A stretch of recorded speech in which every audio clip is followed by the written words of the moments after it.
Live from the Talking Joe studios. It's Talking Joe with Chief and Ben.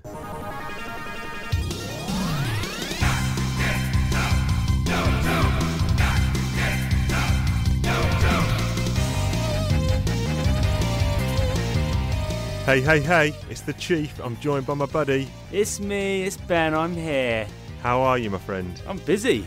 So a couple of things have transpired that I've just learned in the last 5 minutes. Number one, we are unfortunately going to be postponing our second awards season show because this man Ben has got too much on his plate and he has not done the necessary research to find out his favourites in each category. So we'll be bringing that to you next week.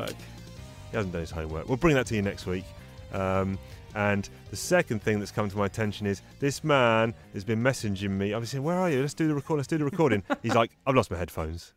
So now apparently he's wearing child's headphones. I've got a big... I should take a photo. I've got a big panda headphones on. Oh, my goodness. I am not with it today. Hopefully this is not affecting the quality production that you fine people at home are receiving. Oh, no, absolutely not. How have you been anyway, Chief? What have you been up to? Not much. Well, I bought a new board game this week. It's called Scythe. It's a alternate history 1920s Russia revolution game. You basically it's kind of like a area control kind of game. It's a map of the board, and you've got to do some farming and mining. And you've got these big mechanised machines, these big mechs, which you could at your disposal to wage war if you want to. It sounds like you play them once and then you basically just buy another one and then you go. I mean, do you replay them? Well, you say that. I'm looking over my shoulder at my stack of games. Here, look at what's this? Dungeon Lords, Dungeon Pets, Brass, Agricola. Puerto Rico. That's Vasco da Gama. I see. Yeah, a lot of these games get played once intensely, and they do get played again, but the problem is a lot of them are 4-player specific games, and a lot of times we've only got 3 or 5, so that magic number of 4 is key for some of these good games. But I'm looking to play Scythe this weekend with regular contributors to our show, the Seddon brothers, Peter and Mark. Nice. Do a lot of research for us. I'm going down probably to Brighton to see these boys and crack out a bit of Scythe action. Well, dude, okay, check the weather before you go. What are you biking it? What are you doing? I will not be taking the motorbike. I will be public transport, yes. All right, buddy. What about you? What's been keeping you up? Well, I've just been very busy with work, and I'm a video editor, and it just consumes me. When I've got a project on, I can't kind of shake it. It's all I can think about. Right. And it's just difficult balancing that and, being a stay-at-home dad, full-time job. It's crazy. But also, I tell you what was good, had a really good weekend. It was Emma's birthday, actually, so that was pretty cool. Yep. But I went around my mum's house, and I thought previously that I'd found all my G.I. Joe toys, and then I found the motherlode. I saw the pictures. Pics. I was pretty impressed with what I found. I found all the weapons. Pretty tricky to find out which weapons go with who, though, to be fair. Yes. Hundreds of weapons, but I had some really old figs. Did you have a butcher's? I saw your pictures. Very impressed. Yeah, obviously a lot of new stuff there that you probably missed on, but some old stuff there too. Some rare ones. That UK only released Spirit, that seems to really rock people's world. People like that. I know. It's more rare than the actual original Spirit. And also a Psych Out Tiger Force, apparently, UK only. And Spirit, I was doing a bit of research, his actual first name is Charlie. Oh, wow. It's Charlie Iron Knife. Ah, okay. So what I need to do is I'm going to have a massive session, fix everything that I've got. Yep. And I've got the spare O-rings if you need them. Yeah. Is there a tool? What do you need to actually, you just anything? need I sent away and got from Hong Kong or China or something, a pack of like 50 O-rings, single screw on the guy's back, and they even sent me a tiny little screwdriver. So okay, cool. That's all you need. Yeah, so I'm going to do that, and then I'm going to go online and sort of try and re-weapon them and then bag them up individually, I guess. So I guess, it's that time of the show where we go inside Chief's mind. Uh-oh. So I was out at a restaurant the other week Good for you, Chief. And actually, I will pick up on something after this inside Chief's Mind. There's something else I want to recap from last someone's week. been out for breakfast. Someone's been out for breakfast. I'll recap that story. First, we go inside Chief's Mind. I was out at a restaurant, and when you're mulling over the menu, you're like, oh, I wonder what this tastes like, and your waiter or waitress comes around, and you're like, oh, what's this like? And they'll tell you, what it's like or what's involved, which is fine. But I'm not sure. There was a waiter there, and it really got on my goat. It really grinded my gears because several colleagues next to me ordered their food, and they've decided what they wanted. They've placed their order. They've said to the waiter, "I want this," and then after they've placed the order, he starts giving them a spiel. Oh, this is hand raised puff pastry pie, and it's in the filling is a organic beef that's been grazing in a field that's slowly sautéed in a pan. And I'm thinking they've already ordered the food. That's what they want. Don't tell them what it's like after they've ordered. If you want to do your spiel, do it before they've ordered. You certainly weren't just sitting there enjoying the ambience. You were seething. No. No. It was a minor one, but I'm just thinking, what I mean? I don't mind good customer service, but why are you giving a spiel after? Yeah, I don't really ask waiters. I mean, they're going to say it's all good, isn't it? But also, they hadn't even asked these people ordering. They're just like, I want this, bavette steak. What was it? Was it a chain? What was it was the Jamie's. Restaurant? Jamie's Italian. Ah, okay. He's name dropped it. Okay, Yeah. There goes our sponsor. What did you have? I personally had hot smoked salmon in something, but it was the amount of salmon you got, you could probably fill a teacup. No, not even that, a thimble. And the pasta, I'm not sure if that's the done thing to have it like al dente. Yeah, super al dente, as if it's just been in the boiling water for like 30 seconds. You were pissed, man. Don't mind I ate it all because I love food. Eating is probably my favourite activity. But it is, but you do have to be aware that when you go to a restaurant, a chief's portion size, I imagine, on a regular night is enough to feed 2 full men. Well, you say that. I'm kind of cutting down portion size. It's difficult to know, isn't it? Sometimes, if you go around someone's house and you see the meat, you're like, Christ, I'm an animal. But anyway, let's get out of my mind. I actually went to. You'll have seen a picture I posted potentially on the Instagram or the Twitters. I went out for breakfast. It wasn't really going out for breakfast. Where I work opposite the BT Sport Building. Down the mines, judging by that East breakfast. London, and the BT Sport Building has a cafe. Just a little place you can go and get some food in. So I went in and got double fried egg, scrambled eggs, a couple of veggie sausages, and a bagel. Now that's not really. I guess that's a takeaway of almost like not a greasy spoon cafe. But it's kind of that style, and it was like £4.20, fine. And I tweeted it up, and someone tweeted me saying, "Have you tried Bill's?" And I said, "Yeah, I know Bill's, their chain of restaurant. They do a nice breakfast. Used to go to the one in Wimbledon, yes, which you probably frequented as well when we both lived around that area. And then they also said, "Have you tried the Breakfast Club?" And I was like, actually, there's a Breakfast Club not 2 minutes walk from where I work. It's very good.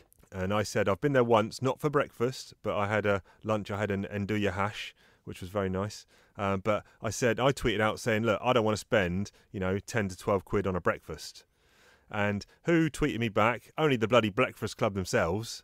So they tweeted back saying, look, let's not escalate this, but we want to point out that we've got X amount of meals under £10. We've got X amount of meals under £7.50. Yes, you can, look at this breakfast here. This is £10.85 for this breakfast. And all they did was reinforce my point. Yes, your food's nice, but I don't want to spend between 10 and 12 quid on breakfast. What do you want to spend on breakfast, Chief? 4 quid. 4 quid? Maybe 5 quid max. I'd rather go to a Greasy Spoon Cafe. Okay. Do you know that each breakfast club has a secret room? No. A complete kind of. Which one is the one that you went in? Here East London, on the Olympic Park. Oh, okay. Well, you have to say a password, and then Right. The one I went to, they open up the fridge and you walk through it. You go downstairs, and this is like kind of speakeasy. What are you talking about? Cocktail bar. Straight up. Yeah. So the one in Clapham. Every single one. I'm pretty sure. So the one in Clapham Yep. is next to a sort of, well, it looks like a laundrette, but it's like this, and then you go in there. It's all cocktail based. Don't know if they're open in the day, but you have to find out what the password is, and then when the waitress comes around, you just say it, Right. and they say, "Follow me." Interesting. I'm going to try that because one of my colleagues is actually... Well, don't just say anything. I mean, No, you need to know no, what it is. I'll Google it up. Don't worry about that. One of my colleagues is leaving at the end of this month, and when he gets off the bus, when he gets off the tube at Stratford and walks to the office, he walks past this restaurant-y place that does breakfast, and he always says, "Oh, one day, Chief, I'm going to go in there and I'm going to have breakfast." And he never does. So my goal is to get me and him, we're going to go in there for breakfast before he leaves, and then we're also going to do Breakfast Club, and then we decided there's another place we're going to do. So I'm going to actually... We can do 3 breakfasts and 1 breakfast. I'm going to eat... 3. I'm going to do 1 this week, 1 next week, and 1 the following week. And I'm going to actually go out for breakfast 3 times. And I actually went out last week, so that'll be 4 times in a row. It sounds like Chief's loosening up the shackles on the old wallet. Let's not go too far. I also want to point out one other thing. I was about to get very, very upset. It was going to be this issue, and in this episode's Inside Chief's Mind, of the question I've been asking you for about 12 weeks is, have you read Hot Potato from G.I. Joe issue 1 to put it on the rankings? And every time it was, no, I've not done that. Yeah, I've read it. I know you've done it. That's what I'm saying. That's why it's not on this week's So, Inside Chief's Mind, because I looked at the older Every Joe Ever spreadsheet that we have, which ranks all our... It was a high 6, wasn't it? You put it as the highest 6 you've had, which comes in at number 24. Number 14 on the list of 24 G.I. Joe stories we've ranked so far. Yeah, it was average up until, but then I really enjoyed all the stuff where they were pinned down. Yeah, I mean, it was pretty short. Yeah. It wasn't my fault that I didn't read it. It wasn't in my trade. No.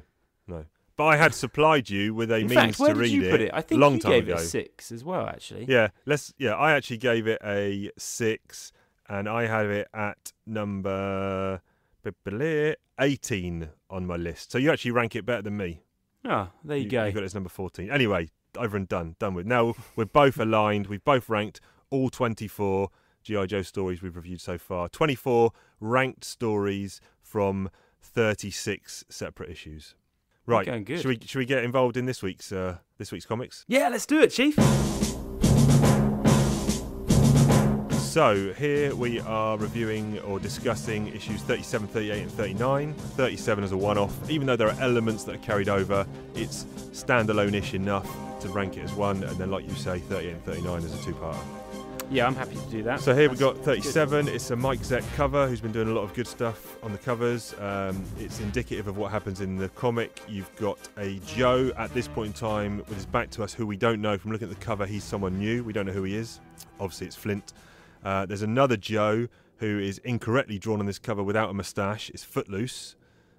He's in a little mini tank thing, which again is introduced in this issue, and he's fighting an unknown Cobra, which is it Zaymot?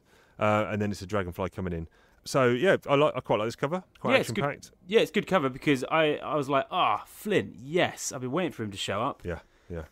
I was a big fan of Flint when I was younger. Yeah, he was kind of my main guy. Like I mentioned, I think on a previous pod, when we get to start talking about the Action Force comics, which will be in, I don't know, 6 or 7 pod episode in the future. He was the main guy in Action Force. Yeah, so when that launched for us, it was Lady J and Flint as opposed to Duke and kind of Scarlet. So yeah, this issue basically revolves around the Joes. I think it's Blowtorch, Ripcord and Gung Ho are helping Candy, Bongo the balloon bear, because they kind of ruined her day the other day with that car chase nonsense with Fred that I quite liked. You didn't. Yeah. They've agreed to help her with her latest party shenanigans, which is set in a circus, and they're helping her to take some balloons and set up for this client she's got, which is I think a company called YEC, which is Young Executives for Communities and Home. Why are they helping her out with balloons? Well, she just I don't know. Doing her a solid. Yeah, doing her a solid. You know, Ripcord wants to try and get in there. He likes candy, and I was quite excited when we got introduced to the Crimson Twins. So the quick one here, Tomax, and did we used to say Examot or did we say Zaymot as in Professor Xavier? No, we were way too dumb to say Zaymot. We said Exmot. Did we say eczema? Yeah, man. Yeah, we are dummies. We so did. Yeah. When I used to play with them, Yeah. just because of watching the cartoon, these guys they were goons, like clowns. Now I will just give a bit of background for our listeners out there. I'm not that familiar with the cartoon. I think I've only ever watched the. Now, also, the movies we got, were they stitched together episodes of the cartoon, or were they completely separate? Apart from the movie, yep. All the others were about maybe 4 or 5, 6, episodes, arcs put together. Right, okay, because I think I've only ever watched the movie and Rise Serpent or Arise. But they were heavily featured, right, in the cartoon. Right, okay. The Crimson Twins, yeah. Yep. And I think they could speak telepathically to each other like they do in this issue. What's your views on this issue?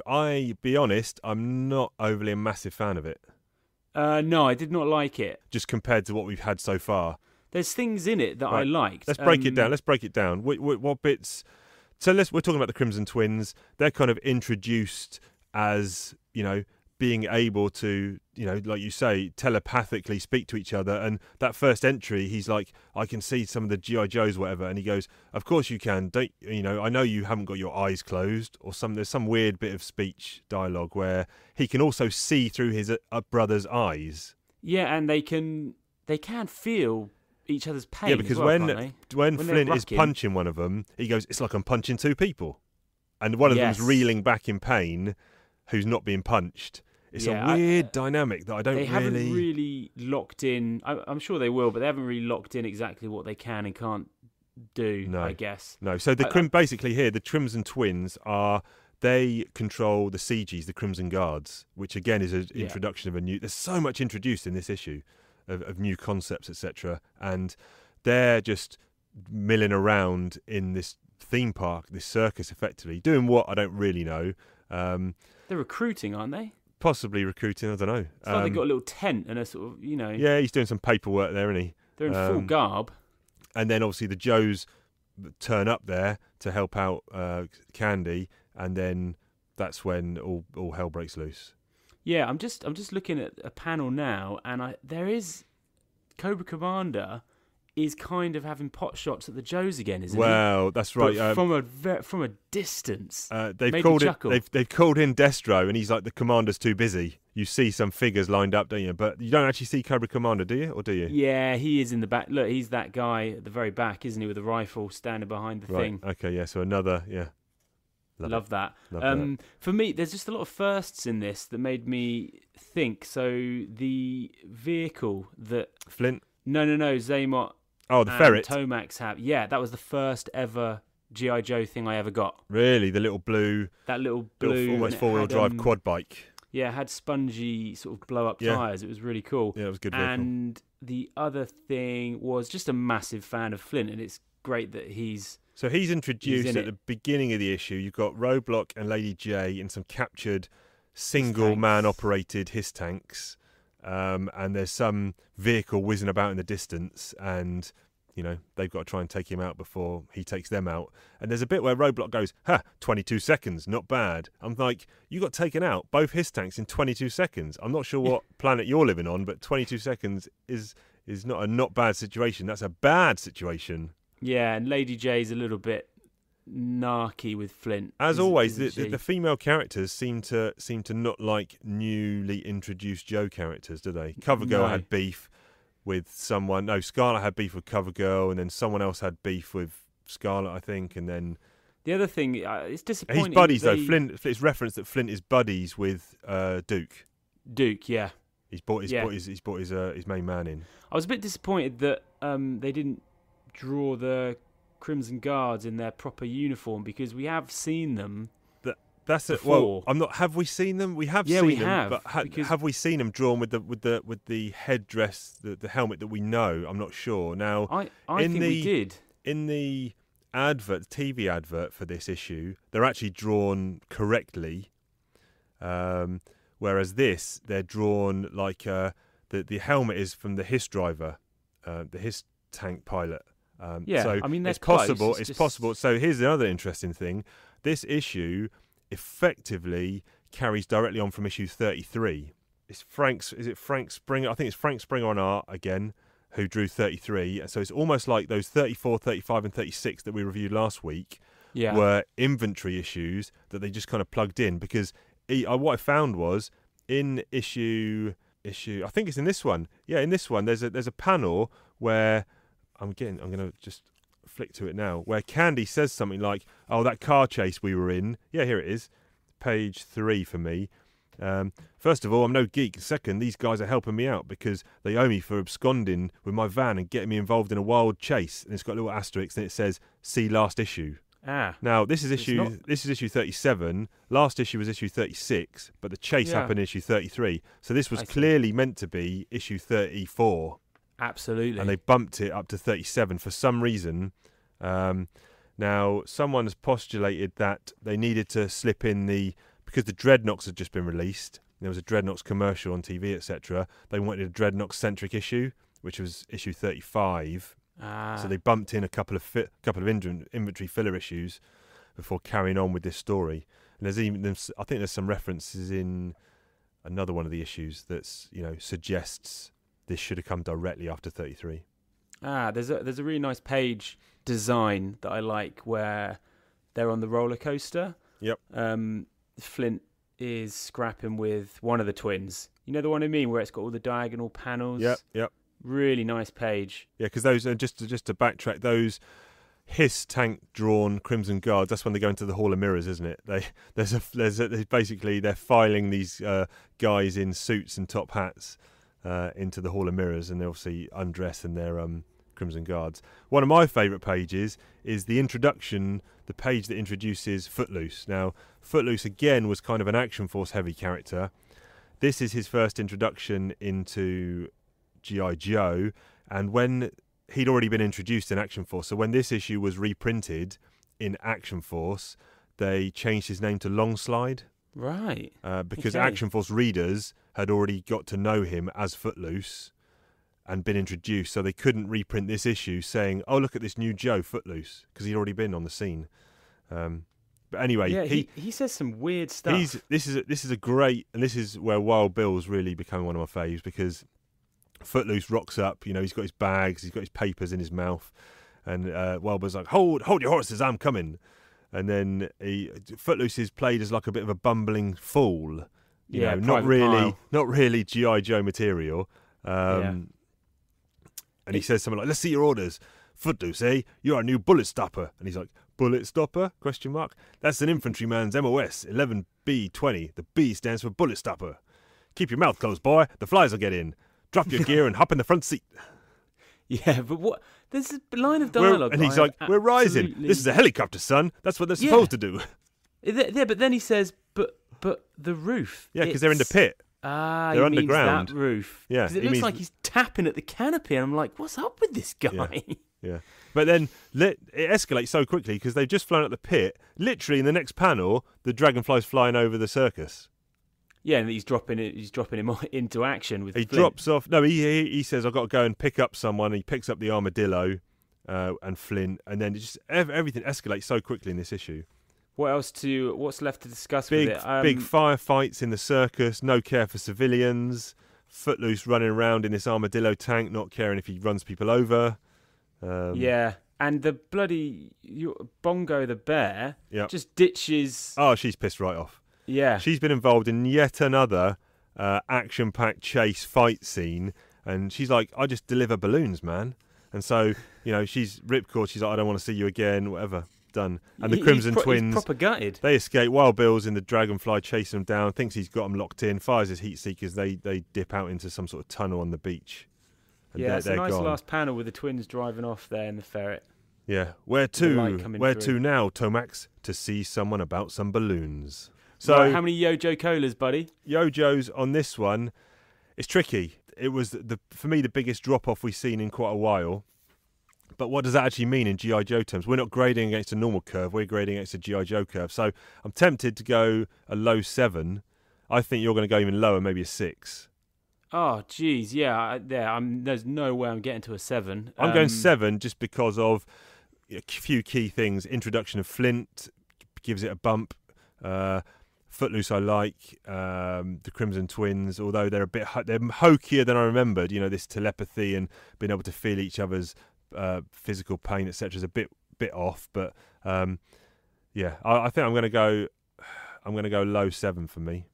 I'll go a low 6. Cool, man. Moving on to issue 38. Issue 38. Let me just find this bad boy. So this is a two-parter, or we're going to put it as a two-parter. Mike Zeck cover. Like that cover a lot. Destro pointing his pistol at Storm Shadow. Big close-up. Fan of that cover? Yeah, I'm a big fan. These guys constantly got beef. Oh, I just quickly, I always like to give the credit. So that last issue is called Twin Brothers. It's obviously script Larry Harmer, Frank Springer's on pencils, Andy Mazinski's inking, Rich Parker is lettering, and George Roussos is on colours. This particular one, issue 38, Judgments. Harmer scripting, Rod Wiggum on pencils, Andy Mazinski on inks, Rick Parker letters, and George Roussos colours. So same crew apart from the penciler.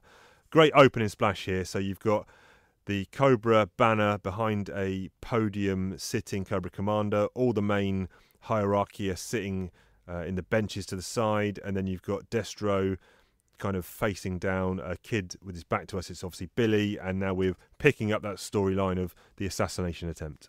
Yeah, because they've dropped this for a while, haven't they? Yeah, we had those 3 fill-in issues, don't forget. Yeah. Which disrupted the flow. Yeah. He's constantly been busy. Yeah. With this issue, I liked it. I liked lots of it. Yep. I did think there was one too many threads going on at once. Well, you got 3 threads across these 2 issues. So haven't we got 4? Well, I counted 3. I counted this bit here. This kind of, well, I counted the stuff happening with Cobra as 1. Yeah. The Sierra Gordo mission as 2. Yeah. And then the pit assault, or the troops from the pit doing the assault on the Crimson Guardsman's house. Yeah, okay, no, you're right. Yeah, that was the one that I could have done without. Right, okay. Just because that is mainly just a plot progression, that one, more than anything. But we'll come on to digging into all 3 a little bit. I like this bit on this first page where Cobra Commander, often seen as clownish, previously where the assassination attempt was happening, he was like, take this kid away and kill him. He's basically reaffirming his stance here because Destro says, excuse me, Cobra Commander, I was merely asking your son. Cobra Commander interrupts him. The fact that the subject is my son is not relevant. He's like, just this little turncoat bastard, let's do away with him. I did like this stuff. I have to, if I'm going to be honest, I actually thought it was a little bit hokey. Really? Yeah, because I was like, would he be doing this? Would they be doing this? And to see them all in their gear lined up like that. I like it. The thing is, I like where it goes to in literally a couple of pages' time. It was just more the courtroom scene and some quite heavy humps of dialogue from Destro. Yeah, love it.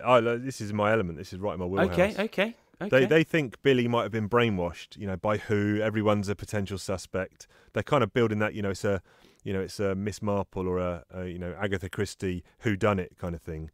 But I mean, surely Cobra Commander knows that it's the bloody Baroness and Major Blood. Well, you'd think so, but obviously, to get to the root of it, they dig out the old brainwave scanner. Last seen, I believe, in issue 10. I think, nice little town called Springfield, that Snake Eyes got strapped into. So this is Dr. Venom's old brainwave scanner.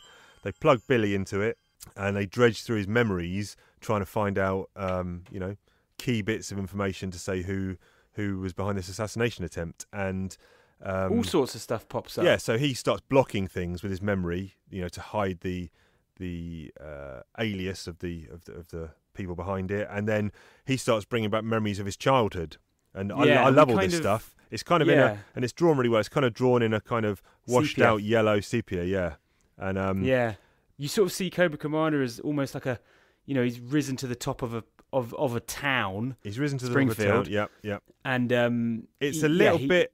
Is it problematic in the fact that it's, is it I don't want to say KKK-ish, but is it a little bit kind of, I suppose it is a cult, really, in the way he's standing on a podium with a hood on his head, and his guys are going around with kind of neckerchiefs around their faces. What's telling is that he's so embarrassed by it. Clearly. Well, he's not. Is he embarrassed? He says, I think stop so. the machine, unplug Billy immediately. This is highly classified information. Yeah, but it's really... I mean, is it, I guess, the origins of Cobra? I feel like he doesn't want them to see him being so small fry. Right. Possibly. Maybe. Why is Major Blood not got his eye patch? Don't know. Yeah, he has in one. He has in some panels, but not in others. Anyway. Yeah, not in that bottom one with Storm Shadow. Anyway. So Storm Shadow's super interested in that. Storm Shadow is now taking an interest because he's like, he's impressed that Billy is now managing to hold out against, these people who've put him up to something, and he sees something in Billy that, can be honed and trained. Yeah, I feel like this is the best we've seen Storm Shadow been drawn. There's some insanely good panels of him where when they take Billy and just put him in the jail for a bit, and Storm Shadow breaks him out. Oh, that's some nicely drawn stuff there. Yeah. So he's like, I don't want to see this kid fry or get offed. So he goes to put a rescue on Billy. Yeah. And then meanwhile, the Joes. Some real nice panels. Is Gung Ho, Stalker, Roadblock, and Ripcord have been tasked with a mission to go into Sierra Gordo, which is Cobra were in there, but they've pulled out, and now there's loads of infighting amongst all the rebels and the locals. A team of civilian US diplomats, I think, went in to try and sort out what's going on, and they got captured, and the Joes have to go in and rescue. Of course, it's Dr. Adele Burkhart, last seen in issue 1, Operation Lady Doomsday, who was kind of against the military and the Joes. Now she needs to be rescued by the Joes. Yeah, and there's some awesome Narm-esque panels of them just sort of walking through the heath, and then all of a sudden the natives pop up behind them. That's it. Very cool. So they think they think they're alone, don't they? Walking through the jungle, trying to make their contact, and they meet their contact, who's kind of silhouetted and shadowed out, and it turns out to be Recondo. Yeah, Recondo. No, I had him. I always used to get him confused. Yeah, I never had him. Wild Bill. Yeah, very similar hat and tash. Yeah. And I believe someone mentioned he's in a Blink and You'll Miss It cameo in issue 32. But well, he must be, because he does refer. They must have referenced him. He says you don't recognise your old pal Recondo. And yeah, basically they're walking through the jungle, and I think this Tucaros as the local native tribe who Recondo has kind of got under his wing now. Yeah, he's a jungle specialist, isn't he? Jungle specialist, yeah. No, that's really cool. But then we cut back to some really awesome stuff with Storm Shadow breaking Billy's ass out, and then Destro's just standing in the doorway. Great panel, yeah. Very cool. Not if I can help it. Yeah. And Storm Shadow's going proper rogue here. Who you taking? You're taking Storm Shadow in a fight there, obviously, but Storm Shadow's not interested in actual, attacking Destro. He just wants to get past him and get out. So he employs some sort of ninja super speed. Yeah, he goes super speed. And then the lights go out. Pops the light. I love all this. This is my favourite part of this issue. Right. All that stuff with when the lights go out and Storm Shadow. Well, there's a really funny bit when they come out of the sewers. Yep. You feel like Storm Shadow's going to hang around, and he just says, he's like, "You're right, Billy. Let's get out of here." If you go down that street and keep to the shadows, you can make it to the next town. I'll stay behind and create a diversion. And Billy's like, "What? You just broke me out, and what? I just have to bugger off by myself." Yeah, and also what in the coming issues and what you find out, it's like, wasn't that Storm Shadow's plan to take this kid? Yeah, and it's strange. Really sure. My favourite bits are actually the Sierra Gordo bits. Yeah, they're really cool. That compound they've got. They found the compound. You get a nice close up on it. He goes, this concrete bunker, the one with the machine gun emplacements on top, surrounded by fortified guard towers, concertina wire, slit trenches, minefields, anti-personnel radar, and a lot of hidden stuff we don't even want to know about. And it's got a Cobra sigil on the front of this bunker. It has. But it's formally Cobra, isn't it? Yeah, so I was like, wait a minute, he told me Cobra's all pulled out and it's not Cobra troops in it. But like you say, then I kind of rationalised it as it was a former Cobra base. They've pulled out, and obviously some local mercenaries have come in and filled up the base. So that's fine. So this other storyline is they're making an assault on a civilian residence because they think this is the person who set up they mentioned the ambush at the circus. So that leads, but it wasn't an ambush. They just happened to be, I don't know. It wasn't an ambush at the circus at all, was it? It just happened to be Joes popping along there. Just happened to be Cobras there. As an action scene, that's pretty cool. Yep. but it doesn't last for very long. I mean, they've gone hell for leather. They've taken out a lot of heavy armoury from the pit and a lot of crew just to take out one residence. And immediately they're at the front door and there's shooting, and they're just Blowtorch at one point just sticks his flamethrower in through the front window and just lights it up. Could be kids in there. Yeah, he's not messing around. What I've noticed is, especially in these two issues, there's a lot more blatant disregard for Joe Public, and also there's just, especially in the next issue, there's just explosions everywhere all the time. It's just full-on firefights everywhere. Have you noticed that the twins? They only really show it in one panel, but busting out of that house. They bust out on the ferret with. They're not really involved with the Crimson Guardsman on the back. Yeah, you don't see them at all, really. And just for that panel. Yeah, that's and they bust out. Yep. It's almost like you were expecting to see there. both sides of the firefight a bit more. Yeah, a little bit. I was just, it's an odd couple of pages, and then Bongo the goddamn bear rocks up. Well, yeah, Snake Eyes and Mutt come out and they say, "Look, it's in this basement that we found all this Cobra gear," and then Bongo the van turns up, Candy pops out, and she's like, "What are you doing here?" "This is my father's house." Ooh, so intrigue there. So we're not Yojo Cola in it. I think 39 is the follow-up to this. Love the cover of 39. Oh my god, that's a poster cover. I could do with on my wall. So this one, if you want to, Mike Zeck has created some prints of this cover, recoloured them, and holy smoke! He sells these puppies, so we could do a Mike Zeck order online if you want. And you got Roadblock at the back there behind the G.I. Joe font. Correct. There is a third character in the back which I had never seen before or never noticed until someone pointed me in the direction of the print for sale, and it's because it's been recoloured. He's actually been coloured in. I was like, holy moly, there's a third guy in this. And I went back to flick at the cover of my 1985 September issue, and I can obviously now see him. Oh, that is a nice cover, Chief. Lying in the grass, waiting. That's definitely one top 3. That's going to win some awards when we cover this year. Yeah, for sure. Again, Harmer's back to this front page, just full splash image of these guys. This bunker is against a wall, and so the only way to assault it is from above. No one's crazy enough to do that. Here come the Joes, abseiling, cool, rappelling it's down. Set up, hasn't it? Yeah. It's been set up in the last issue, and this is just exciting. This is classic Joe stuff, the assault. Now, I know that you like go on. a good bonk. You know it, baby. Roadblock does a bonk. Roadblock does that a lot, doesn't he? Gung Ho normally does the two heads smashed together bonks. Is it Gung Ho that does it? But here, Roadblock is taking a page out of Gung Ho's book, and he's bonked them together. Yeah, nice. Yeah, I love how the natives are helping them as well. They're like pulling up their ropes and stuff. Yep. When I was reading this, I was like, oh, no, Chief's going to be banging to this. When the guy comes up and he's like, cafe? Yeah. and Gung Ho just whacks him right in the face, spills all 4 cups and the jug. Roadblock gets the jug, and Stalker and Ripcord catch the mugs. That's one of yes, you're right. That is the way that Gung Ho has literally just crushed this guy's skull in with his boot to the face. He was just trying to offer his troops he's come up through the hatch of the bunker. Cafe? No, Douche. Roadblock's like, boom, your amigos don't want any coffee. They're asleep, just like you're going to be. The pot's covered. Yeah. Ditto, and they all 2 catch cups. the stuff. Oh, that's a classic movie scene waiting to be written. And then we go to the internal. I'm just very, very quickly jumping back, because in my notes I've said issue 37, Gung Ho bonk. So there must have been a bit in issue 37 where Gung Ho clocks 2 guys' heads together. Anyway, okay. I'll post it up. I'm going to do a compilation of bonks. Bonks. Yeah. There's some good ones. Yeah. So, So Recondo's he's now dressed up. No, he's going to dress up in one of the uniforms and go down into the bunker itself. Yeah, he's going down. And this is where we cut to what's happening in the bunker. Adele Burkhart is strapped to a chair. There's some evil-looking interrogator dude, and he's got some nice part. I read this in digital, and really nice scene where it cuts to Burkhart, then it cuts to the syringe, because I hadn't seen the whole page view first.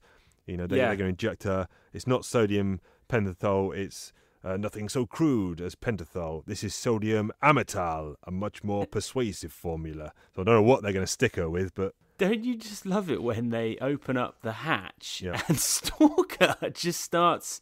He pops off a couple of rounds down there. When they open up the hatch?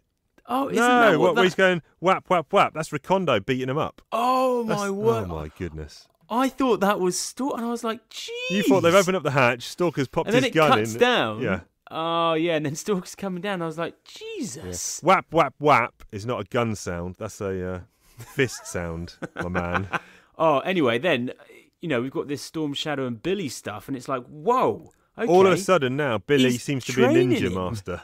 Or a ninja at least, not a master. But he's now training him in his water tower home. He lives in basically a water tower on top of a building. Yeah, and he's giving him all like lessons in ninjutsu. And then as they exit... they're playing mind chess. As they exit, they play a game of chess in their minds, yeah. And also, we get They go down a Storm Shadow. They go down a lift. They come out through the roof of some office block. And then, yeah, he's basically got jeans on with his ninja garb top, and yeah, no mask. Yeah, just walking around. Yeah. I was like, okay. Yeah. I mean, I think it's probably a good thing that they skipped over. Okay, We'll training assume it's like 2 weeks down the line. But even I'm guessing to become a ninja is probably 5 to 6 years, maybe. I don't know. He's done it in 2 weeks. Fair play, Billy. And and then back to these guys have got the harder job of actually busting out of this. They got the exfil. Compound. They've got the exfil now. Oh man! And the way Rod take Brigham it. draws a lot of these panels is amazing. So gung ho and ripcord, you got the view from the ground up to the tower. He's an absolute master craftsman here. And then you introduce the two effectively named villains of the piece, which is a couple of snipers, Dmitri and Gregor. Yes. A couple of supposed maybe Russian Soviet snipers. Yeah, they take out the goddamn natives. Yeah, they know something's up. They hit the alarm. Aye. That's it. Gung Ho's always blooping frags on people. Explosions everywhere. People just dying all the time in this issue. Yeah, this is a fierce fight. Fierce fight. They're about to. The snipers are about to take out Stalker and Gung Ho, and then, like you say, the natives from above lay down some covering fire, but then they get taken out. Roadblocks just laid down a 50 cal here.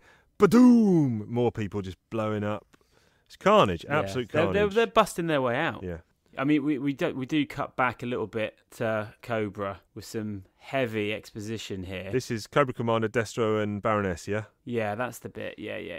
So they're talking a little bit about Storm Shadow escaping with Billy. Do they want to track him down or not? Their schemes are now, there's a map on the wall. There's a little Cobra emblem in kind of the Gulf Coast.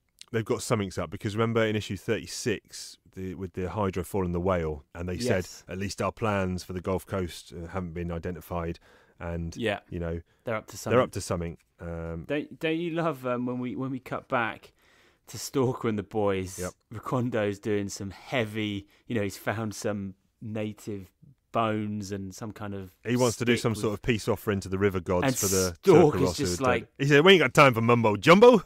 Mumbo jumboed him. Yeah, I love that. Yeah, someone's got to swim good. this sucker. They've come across the river, and Stalker's not actually had much FaceTime recently, has he? No, he featured he's heavily early on. Resurgence. But he's having a resurgence, which is good because he's. Yeah, I liked all the sort of Boy Scout stuff for them trying to get across the river. Yeah, interesting point here. So they've come across some impassable river, and they've got to basically somehow cross it. And apparently, this is Larry Hama did an interview with Toy Fair magazine way back in the day. And he cited his influences for this particular story as coming from a Walt Disney Comics and Stories, issue number 181, from way back, in which Donald Duck's nephews, Huey, Dewey and Louie, enter a bridge building competition. And this is effectively, he cited that as influence for this particular story. Fair enough. So they basically need to... This is, again, where you get exposition, but it's the exposition I kind of like. They're explaining how they're going to get across the river.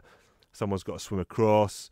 Does he chuck his rifle in as to pay tribute? Well, yeah. So basically, they Ripcord, I think it is, a swum across, pulled the rope across. Then Gung Ho and Roadblock have built a triangle of tree, branches, whatever, or tree stumps, effectively to tie it to. So they create like a 2-rope suspension bridge. Actually, I like this bit because Roadblock is up there for me, and we learned that he was also a Boy Scout, but he was also in the choir. Love it, and he's a cook. I mean, the man is a legend. What you're saying with the rifles, they get Recondo. Stalker gets Recondo to double back, and take out, because they know that snipers are on them. The snipers are chasing them, so these like Recondo double back and take these guys out. You don't actually see that; it's left to your imagination, because next thing you know, they've crossed the river. Here comes Recondo out of the bushes. Looks like he's carrying 2 Dragunov sniper rifles. Recondo gets to the middle, does a salute, and drops the sniper rifles into the river as an offering to the river spirits for the fallen Tukaros. There's a little bit which I wasn't that interested in, where they go back to Storm Shadow, and he's I thought it was Thrasher from the Dreadnoughts. All right, yep. But it's not, is it? No, it's just 3 punks. 3 punks and he have confronted Storm Shadow and Billy, basically saying, "Give us some money." Down, yeah, and it's got the red background. Yeah. It's kind of like, he's giving them the evil eye. The punks just run off, and Storm Shadow's like, "Yes." It's almost like he's like now a Yoda or Obi-Wan figure, isn't he?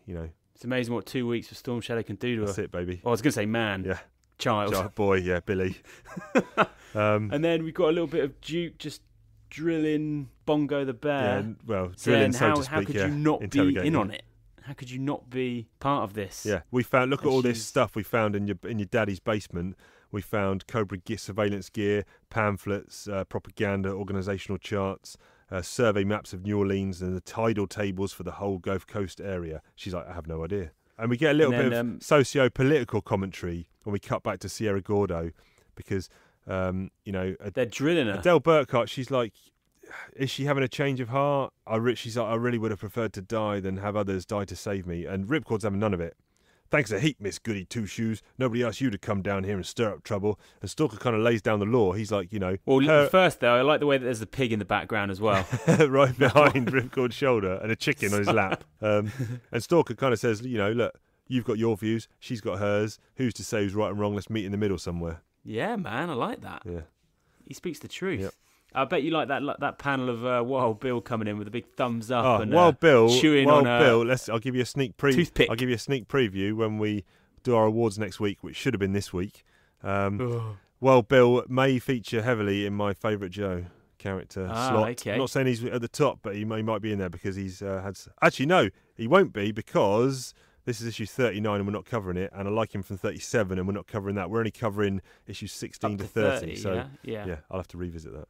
Okay. Yeah, so they get on a plane piloted by Wild Bill, like you mentioned. They're like, it's going to be a long charter flight back to Staten Island, and then up pops CoverGirl with looks like some hot beverages, maybe Yo-Jo chocolate, and she's got a she's round like, of we're drinks. making an unscheduled stopover in New Orleans or New Orleans. Yeah, I don't know if that's how you pronounce it, but and it says the end. So big things happening afoot in G.I. Joe for the future. Yo-Jo Colas, Chief. Yo-Jo Colas for this. Do you want to go first or shall I? Well, I think you're going to be giving that an 8. I don't know. Correct. Where. Yes, correct. I think I'm giving it a seriously high 7. So coming up next, what do we got? So next week we'll do issues 40 and 41 and Yearbook 2. Yearbook 2 might be harder to find for some people. I know it is in the Yearbook collection, which is on Comixology or Amazon Digital. I think it's like £3.99 UK. It's probably about that time where Chief asks Ben a question. Chief asks Ben a question. What'll he say?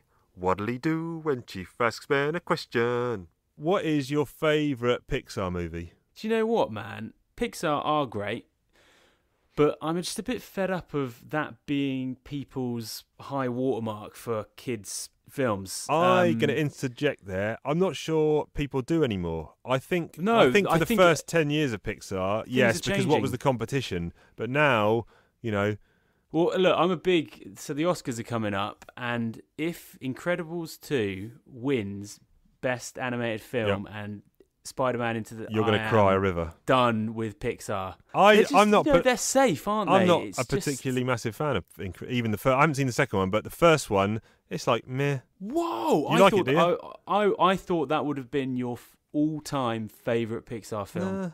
I really did. It was didn't do very well when it came out all those years ago, and it built this kind of huge following. Right.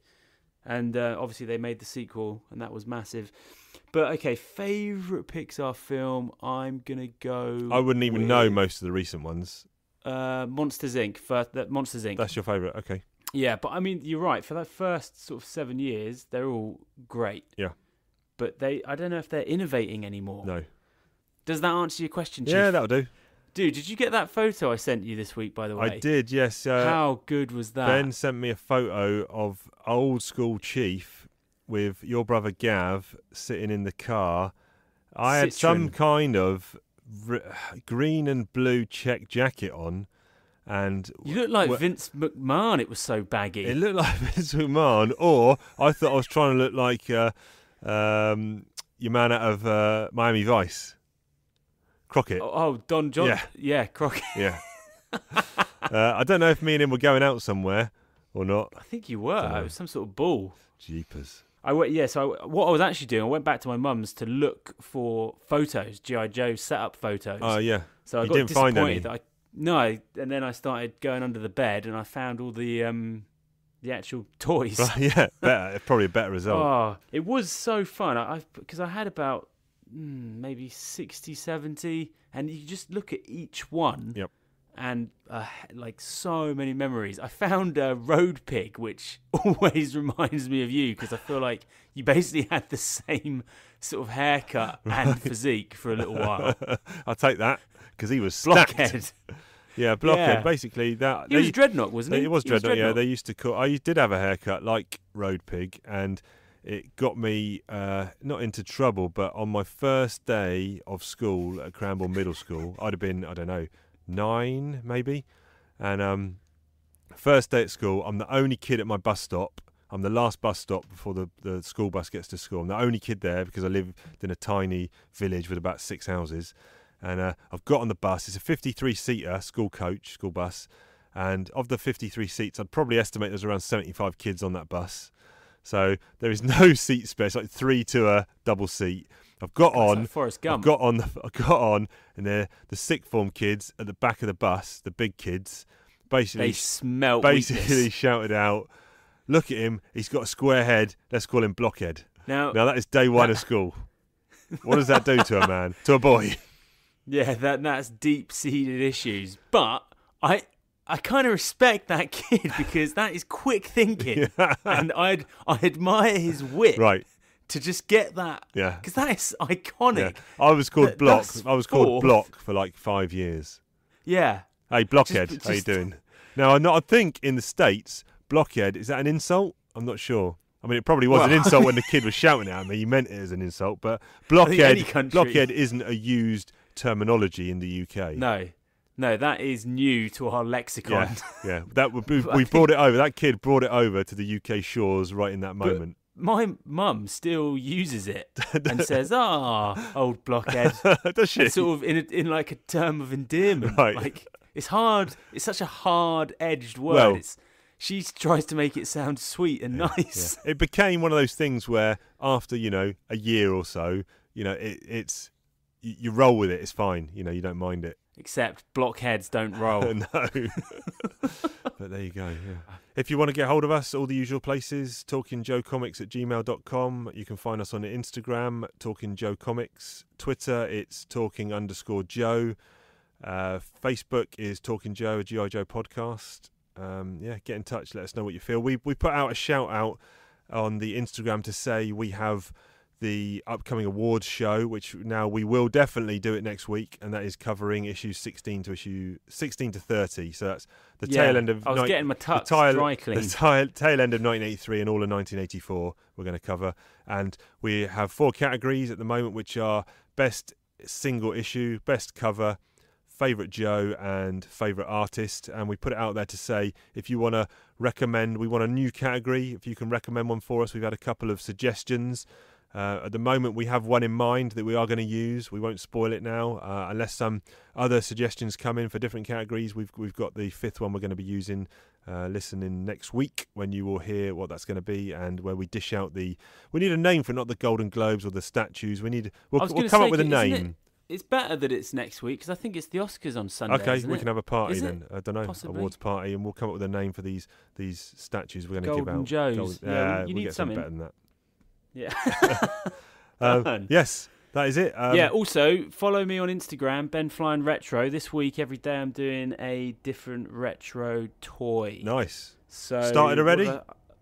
So Monday I started with 80s Lego. Yep. What do you think out of the 5 colours of the spaceman is the most iconic to you? So To when me, you're it's saying blue. when you're saying Lego Blue, space, red. you're saying there was a white, a blue, a yellow, red, and a Yellow, black. black, yeah, Okay, that's so correct. I never had it. Blacks came later, I believe. Yeah, they definitely did. Blues were rare. I don't think I had any blues. So, to Maybe me, I had blues one. were the Maybe I did iconic have ones. one blue. Definitely didn't have any yellows, and I had lots of whites and reds. Whites and reds were the commons. Really? I think, yeah. Okay, interesting. But for me, my Okay, anyway, favourite so- is probably the red or the white. I really like those two. You're saying blue? Yeah, or yellow. No, not yellow. And Definitely not yellow. today I did He-Man. Right. In full garb. Nice. Took me a while to find him. Okay. Tricky bugger to find. I'm going to check that out as soon as we hit that end record. I'm going to check that out.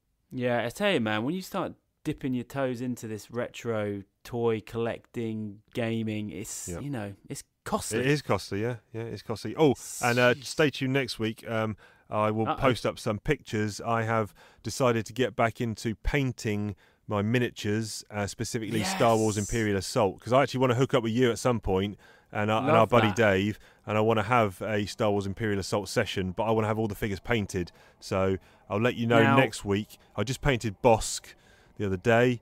That's so good. I've got some Hoth Wampers lined up next, and then... Now, those Wampers, you're going to have to dry brush your tits off. No dry brush in there. Really? What? No. How'd you get... Because you want them to look all... Base coat white. Yeah. And then a little bit of maybe Screaming Skull. It's a Warhammer Citadel colour. It's a kind of a yellowish off tint yellow, just to on some of the non-highlighted sections. Then a little diluted black ink wash, and then you want to sort of dirty up the fur a little that's bit, what I'm saying. to get that realistic look. Yeah. Don't worry about it. I'll let you know how it goes. I'll post some pictures up next week, and I'll let you know how that gets on. Other than that, have a good week, everyone. Read issues 40, 41, and the yearbook 2, and we will catch you down the road. Check you later. No.